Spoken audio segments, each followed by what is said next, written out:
The background material in this video can be viewed at thewaythetruthandthelife.net. More specific references will be given in the notes. It is 2012, the 12th month and the 4th day, and I'm working with an article about the background of some effects of Islam, and I'm working in particular with an article from BBC on slavery in Islam, and I'm just discouraged at the lack of an honest picture, where it's somewhat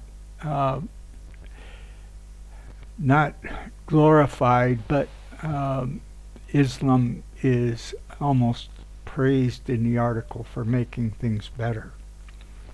And it's simply not true.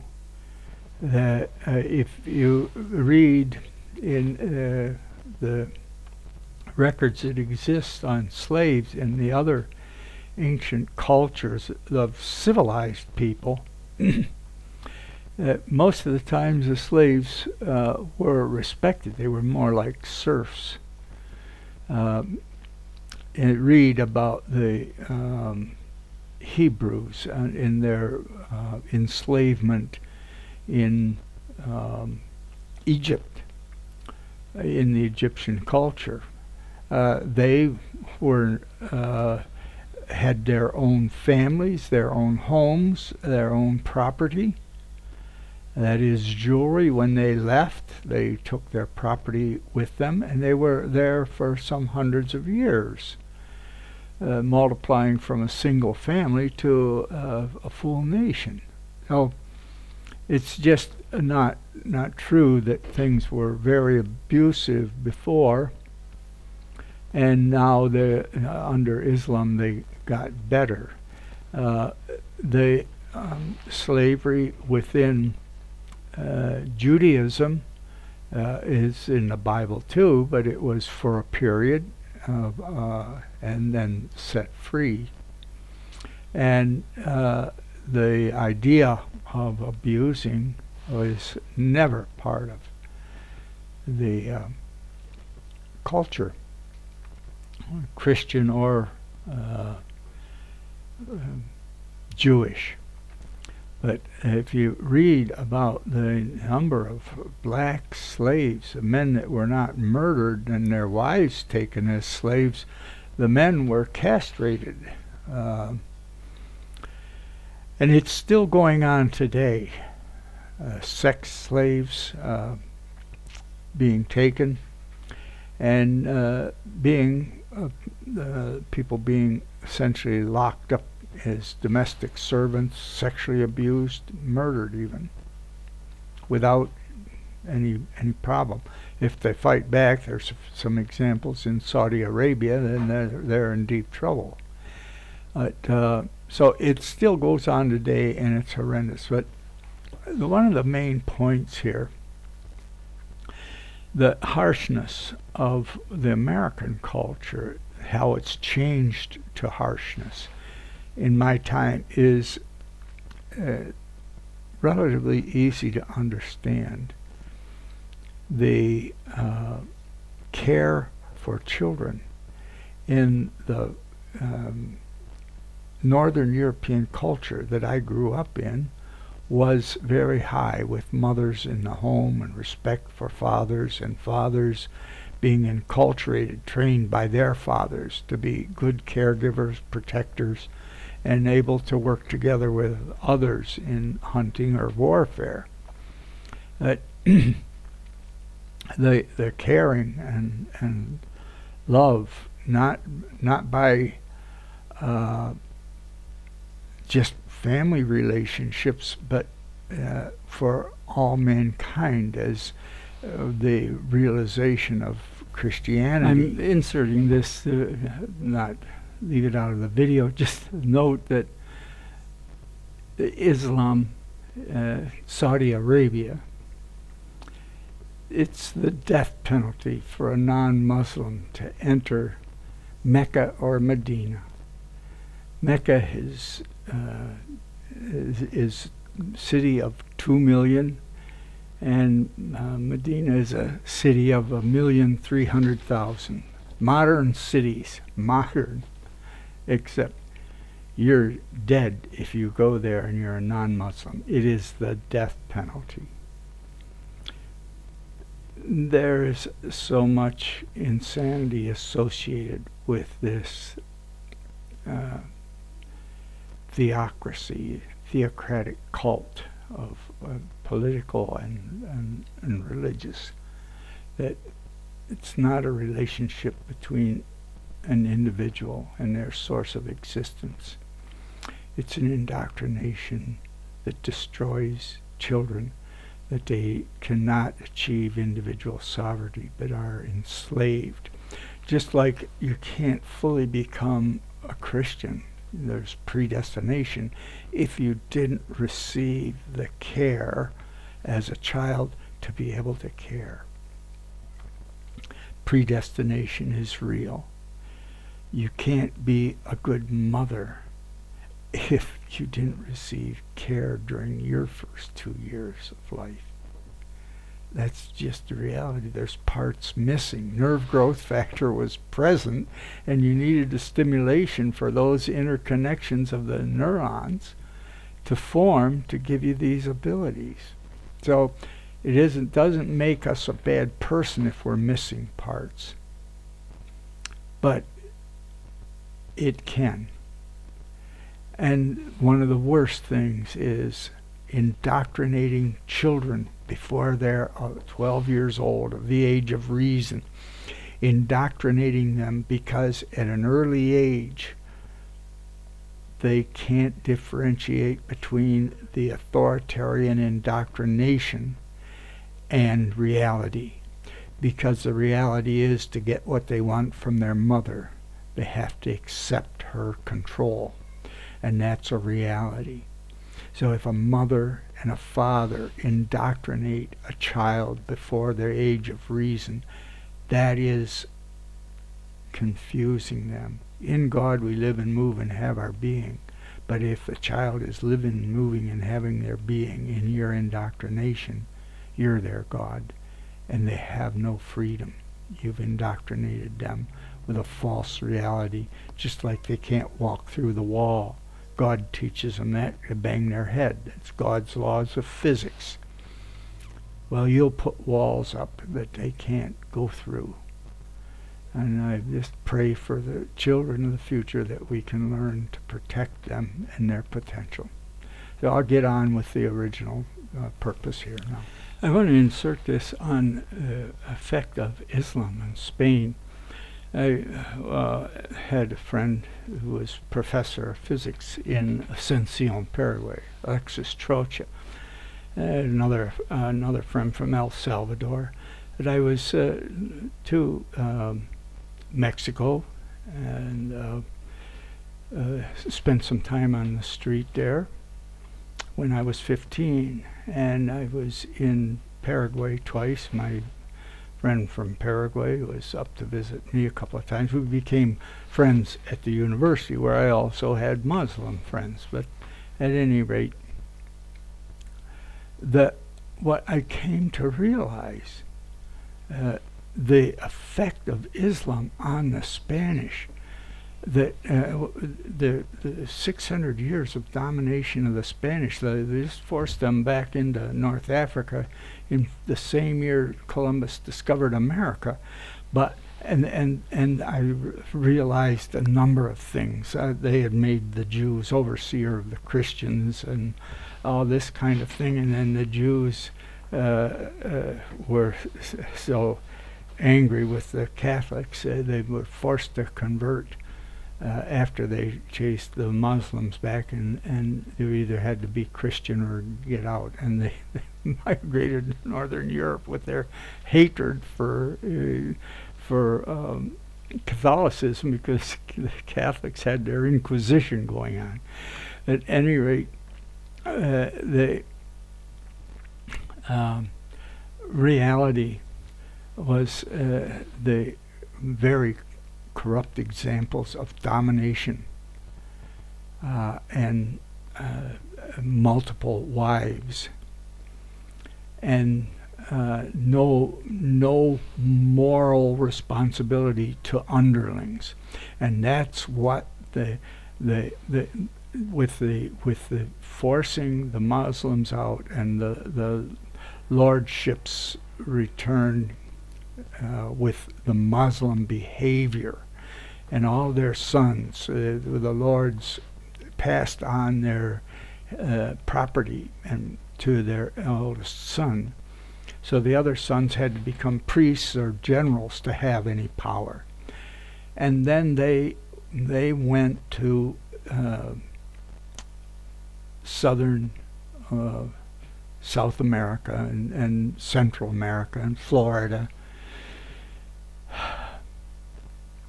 with this culture of abusing the underclass. And it's still there today. It was there in Juarez when I was 15. It was in Ascension when I was there.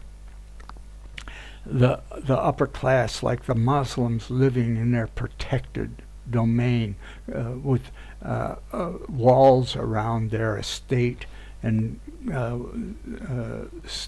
broken glass cemented into the tops of the walls so that these poor people wouldn't climb over. And essentially they were economically enslaved all over South America because it was Muslim culture to enslave the underlings.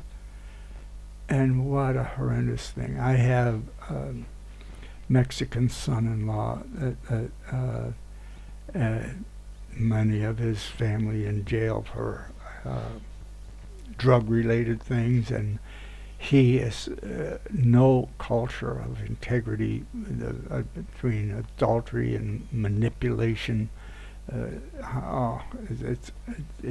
It's a shame to do that to children. But this beheading in Mexico and in South America comes straight from Islam. This second-class citizenship of the Spanish invaders over the Aboriginal people. That is where I come from in New York. I'm in Russia right now, but I know of no background. I hear the hate from the Native Americans. They're being taught hatred, just like blacks are being taught hatred and Hispanics are being taught hate whitey. But it wasn't part of my culture. I grew up next to the Tuscarora Indian Reservation. But this second-class culture came from Islam. And don't think it doesn't exist in Saudi Arabia, where they'll murder you if you go into Medina or Mecca and you're not a Muslim. And you won't be subject to abuse if they want to abuse you in your chattel slave working in one of these Muslim countries.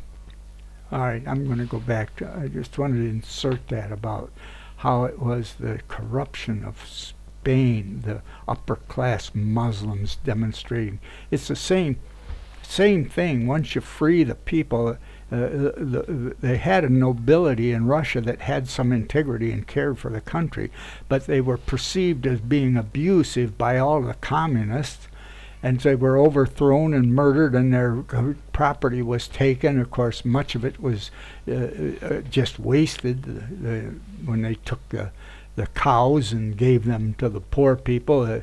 They just butchered them or didn't care for them, and then a year later they had nothing to eat again. But that's a whole other story. Back to this. Thank you. Another relevant thought that I need to insert here. Muhammad learned from the Jewish, as he was a camel driver and met many rabbis with leading caravans. And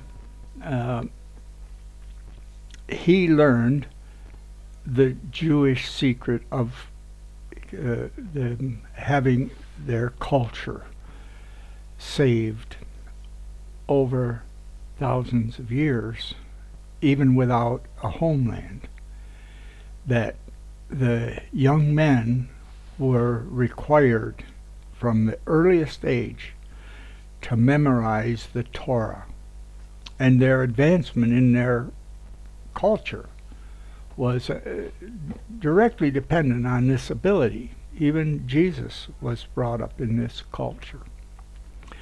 So Muhammad learned that causing memorization preserves a culture. Now, for God's people coming out of Egypt, that is a people who didn't do child sacrifice, and how to preserve this culture until it could find a secure enough environment to grow in the ability to care and make a safe and sane environment where people would have security, response, recognition, and new experience, along with homes that raise children in the care and respect for their source of existence, to observe the world in which they lived and moved and had their being, to learn physics so you can't jump off a 5-story building, God will kill you. His laws of physics. And now we've learned the laws of chemistry and electricity. Don't stick your fingers in that socket, as God's laws of electricity will get you. And we've got atom bombs and airplanes and trains and all kinds of nice things because we learned God's laws. But these people that made a sane environment where children weren't sacrificed to get rid of them, how to preserve that culture when it had to be mingled among all these other degraded cultures that still did not respect the 10 Commandments and did not respect the home to raise children in loving care with a mother and a father. Actually, that came in the fellowship and the care came with the farm family, where the family was together and the children could participate, and they were appreciated, valuable for their work, and they liked to. Raise 3 children. I'm here with the 3-year-old granddaughter now, and just let her help, even though it's more trouble than it's worth. And she gets better if you're patient with her. She's only 3 years old. What do you want? At any rate, Muhammad learned the secret of memorization to preserve that God's people had used that to preserve their culture. As it says in Hebrews, David and all, Elijah and all those had to wait. They were sanctified, that is, separated from the lower degraded cultures that did human sacrifice, like Islam sending off their children with suicide bombs now as a sacrifice to Allah. But they had a higher culture, and how do you preserve that without a strong homeland or the insights to make healthy homes and to build a healthy culture? Well, memorization preserved the rule of law of sanity, the 10 Commandments. And Muhammad learned this secret of indoctrinating. The Jewish made little robots to carry on that healthier culture. They had no choice for thousands of years. And in 1948 they opened up a country, and there's people already, because they had robots all over the world. Muhammad made robots to serve his God of force. It gives permission to take women and kill their husbands, especially if they are not worshiping their god of force, and to make others second-class citizens that you can abuse them. That's what the Spanish learned, that when you're in that upper class, you have control over those underlings. They're less, and there's not the growth of caring. So at any rate, it took, just like the Buddhists have, and respect for their family elders, even worship their departed elders. But there was the farm family. That's where this caring culture of Buddhism and respect for the world in which they lived and moved and had their being, because they were able to raise children with care, with that mammalian nursing bond from the mother, and the security and care, response recognition, and new experience with their father that protected the home. All right, back to the work at hand. To not just words, but children being cared for. I grew up in a farm community, and there was mothers were in the home, and there was love and fellowship, and children. We had some come out of the city. I lived 8 miles from Niagara Falls, and the ones that came out of the city, his parents had a restaurant in Niagara Falls, and they had him come live with his grandma. He was terribly abusive. He was a bully. And another one who ended up criminal. His father was a stepfather. Many problems in the home. He was a good friend, but he had no moral integrity.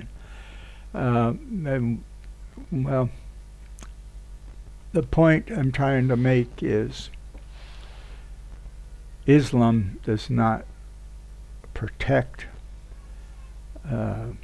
slaves, and that's still going on today, and it is the background of American slavery. Was born out of purchasing from Muslims, capturing. You can read about this and the horrendous number of slaves that were taken from Africa. No black blood, because they took the men for their labor and castrated them. And you can read about that. You can read about the sexual slavery in Spain, where the Christians had to provide virgins for the harems in North Africa on a yearly basis. And I didn't mean to get into this, but a BBC article on Spain romanticizing Spain and having this man go on and on about how the Western culture is really built on Islam. And Islam did bring all of the Muslim and non-Muslim people that knew anything about mathematics and the stars to an institute in Baghdad, and did much research on, for one simple ignorant motive. They were the moon is the foundation of the Islamic calendar. It was what was worshipped by Muhammad's tribe. They worshipped the moon, but he made the moon their calendar, religious calendar, and the leaders of Islam wanted to find out that perfect calendar based on the moon, and brought all of the astronomers and mathematicians in the known world, Greek and Indian. There was much astrology and astronomy in India. Brought them together into Baghdad to an institute to find this perfect moon calendar, which was a very foolish task, because there is no stable moon calendar. The moon orbit is perturbed by the gravitational effect of the ocean tides, so there's no regular orbit to it. At any rate, we need to try and get some honesty here to help these people that are victims of this false indoctrination and false projections. We're not saying the truth and permitting a terrible crime against children to go on, the indoctrination into beliefs that generate hatred and the ability to murder themselves in murdering others for this God of forces that they worship, using a justification that they can even exterminate non-believers, because that was done by Joshua when the Jews came out of Egypt. And the whole foundation there, before I end this, is just simply Muhammad changed human culture, setting aside a culture that would not sacrifice children to their gods. Abraham was the example of not sacrificing his son. He is the archetype for that culture, and the Hebrew culture did not sacrifice their children. And when they came out of Egypt, there were a number of child sacrificing cultures. Put their babies in the arms of this statue with a fire built down in a pit, and the baby would tumble down in the arms while they played drums so they wouldn't hear the baby scream, sacrificing their children to Moloch or other gods.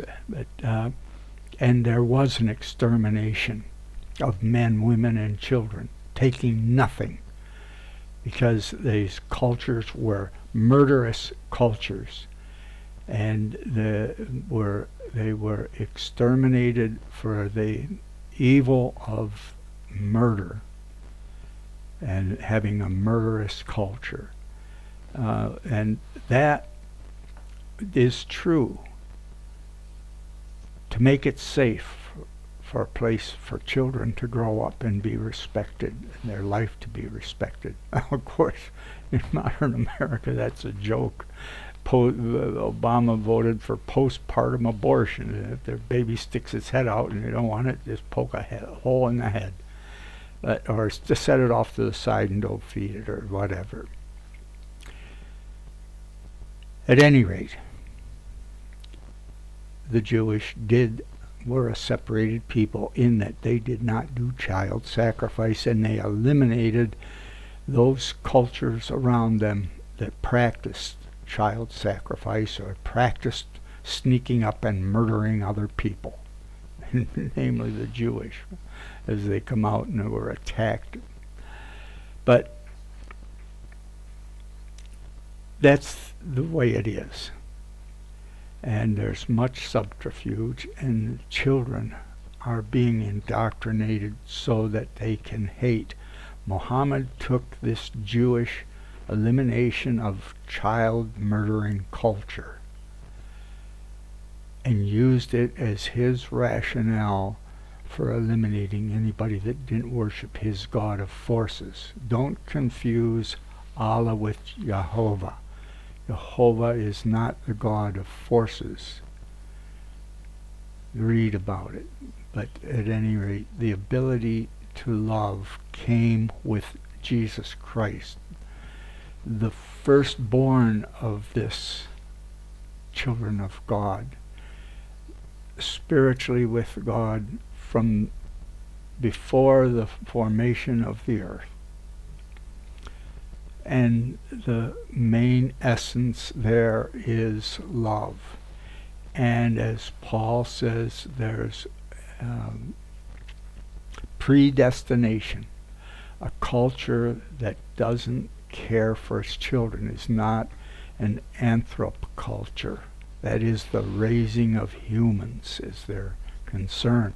The modern cultures have turned into narcissistic, oh, look at my dress, look at me dance, look at my art. Oh, it's all narcissism. It's not love of children. It's finding a babysitter if you don't want to board them. But we need to deal with reality.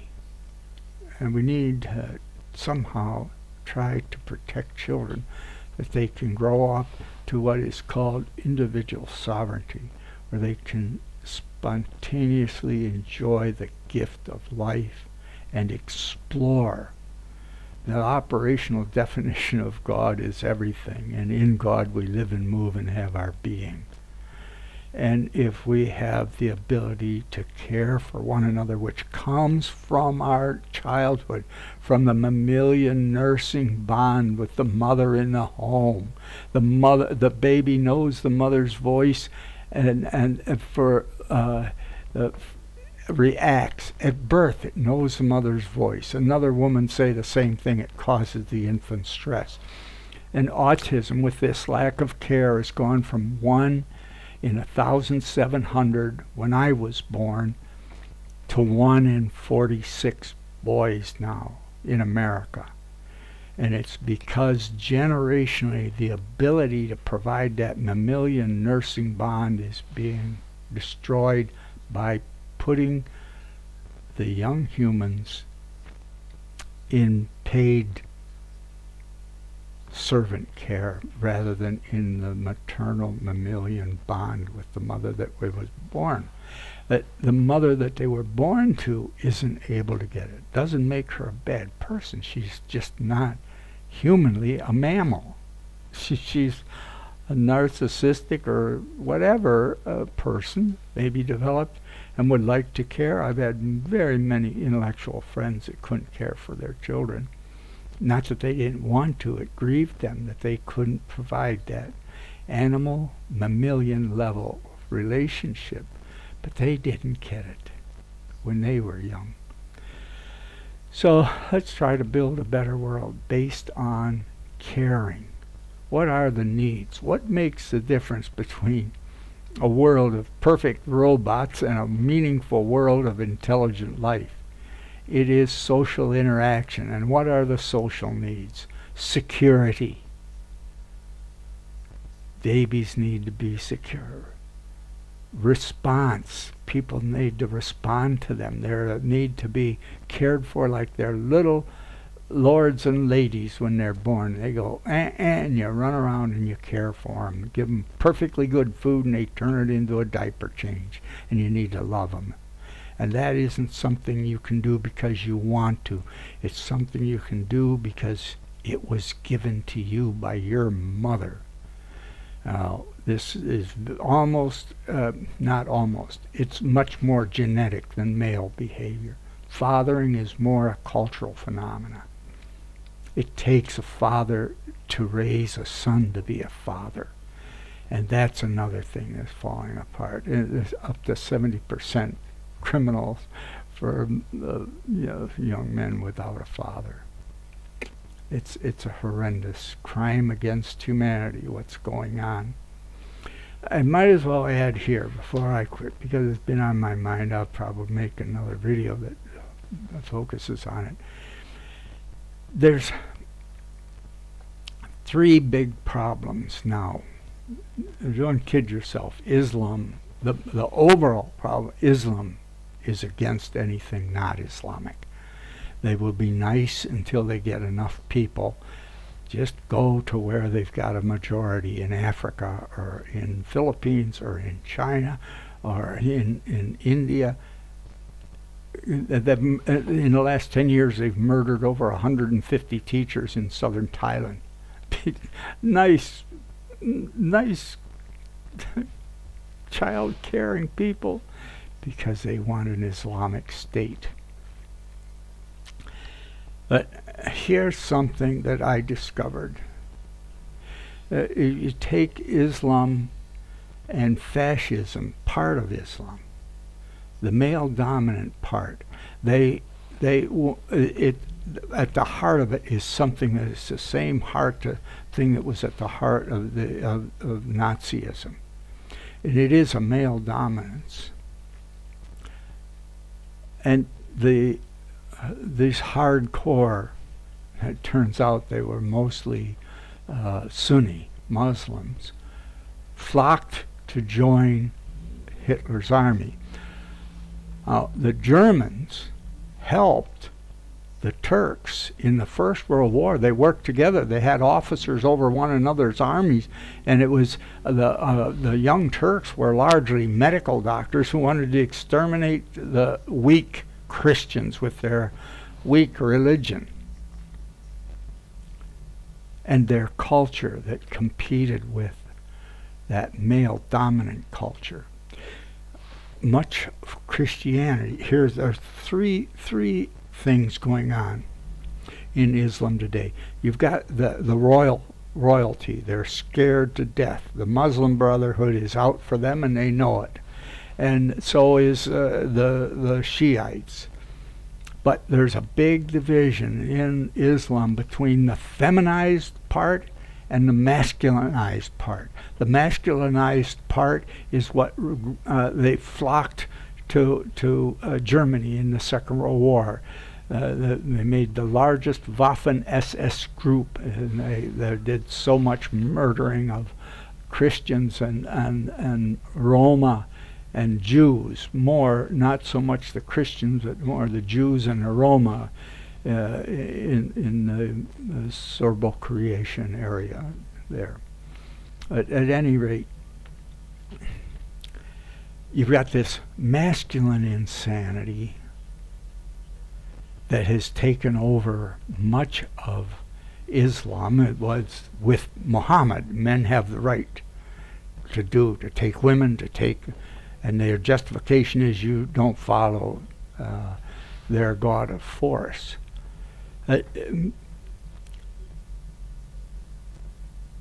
Christianity was not masculine or feminine, but it was taken over by the women. And part of Islam was taken over by the women. Women flocked to religion as a power tool to manipulate their husbands. I've provided elsewhere, there's insight now that genetically, I mentioned earlier, here in Russia, the dog in heat last week for a couple of weeks, and the terrible howling of this gang of dogs raping her and them fighting amongst themselves night after night, day after day. There's a problem here. They don't have an SPCA or anything. They have a man that goes around and shoots dogs, but there's enough women have enough political power here. They attacked him when he comes to clearing out this area where it's apartments. But the point I'm trying to make, there's a feminized insanity that takes over religion. The basis of that, going back, and we're mammalian, and just like the dog in heat is being chased, well, they still care, and the great apes care for their babies, but women don't. Why? Because this history of violent rape, the animals, before the development of verbal, intellectual cause-effect insight into the future and knowledge that the rape was responsible for the child, that doesn't exist in the animals. So there's no resentment against their young. But women, over 2 million years ago, this coming out of the Garden of Eden, the knowledge of the fruit of knowledge of good and evil. What is it? It is coming to the age of ability genetically to reason and know that that child was fathered by this raping process. So the millions of years of genetic resentment of females, which is used manipulatively against the male gender when when it's stimulated, it's there genetically. That same genetic buildup of having to deal with violence from men, and the baby is the product of it. That's why women both love and hate their baby. Why great apes nurse their babies till the second teeth, equivalent to 6 years old. And they don't murder their babies, but women do. Women want to get rid of them.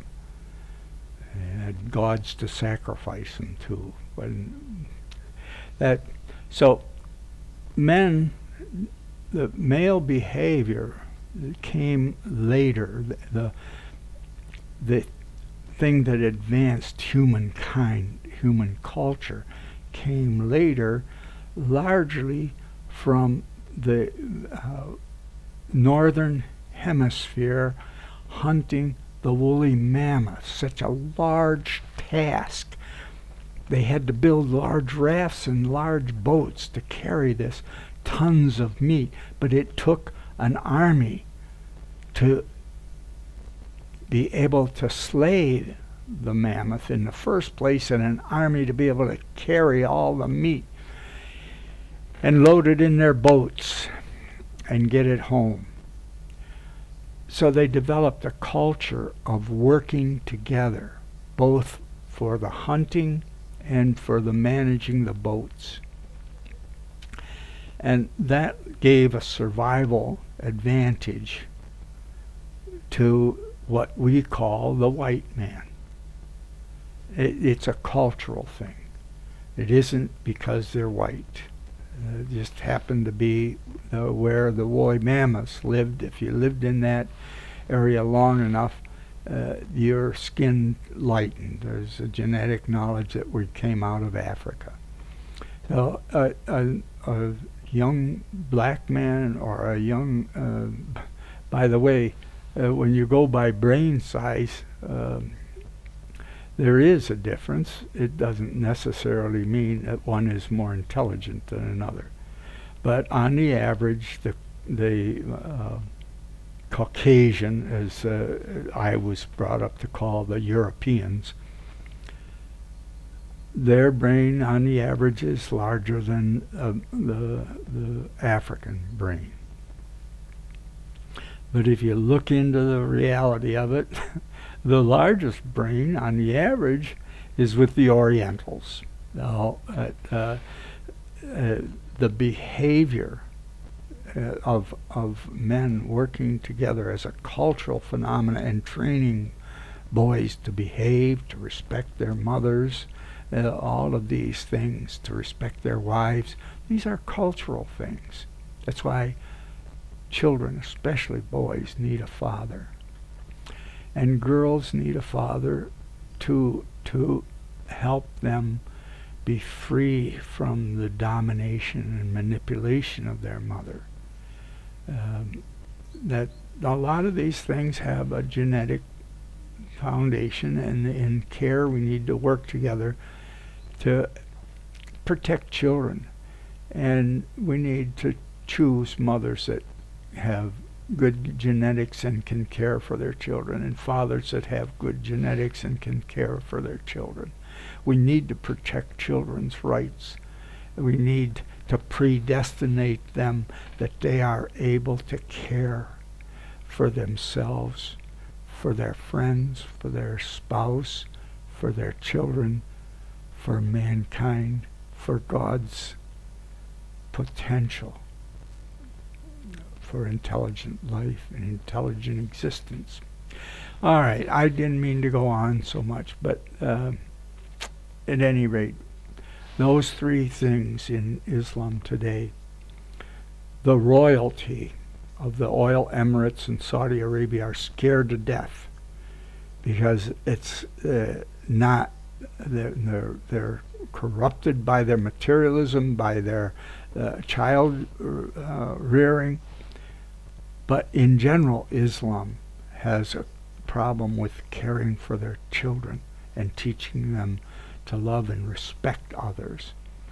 But the male domination, Sunni, Salafist, Islamic Brotherhood.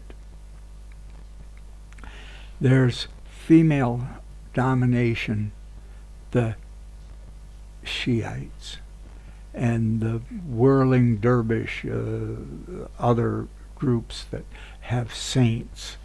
That same corruption of feminism, of the corrupting religion, happened to Christianity, and the worship of Mary and the statues and the saints and all this. We're all children of God, but, and not to make any images of anything on heaven or earth or underneath the earth as an object of worship or associated with worship. And that's a truth, whether you're in a corrupted male Islamo-fascist murdering cult or in some other cult, or in a culture, in a anthropoculture that raises children to their highest potential of ability to provide security, response, recognition, and new experience for themselves, and protect that for future generations. So we need to help, and we need to protect. We need to be concerned about the lack of that maternal care and the breakdown of the home, that there's no paternal care, if we want to reach our potential. Thank you. The background material in this video can be viewed at thewaythetruithandthelife.net. More specific references will be given in the notes.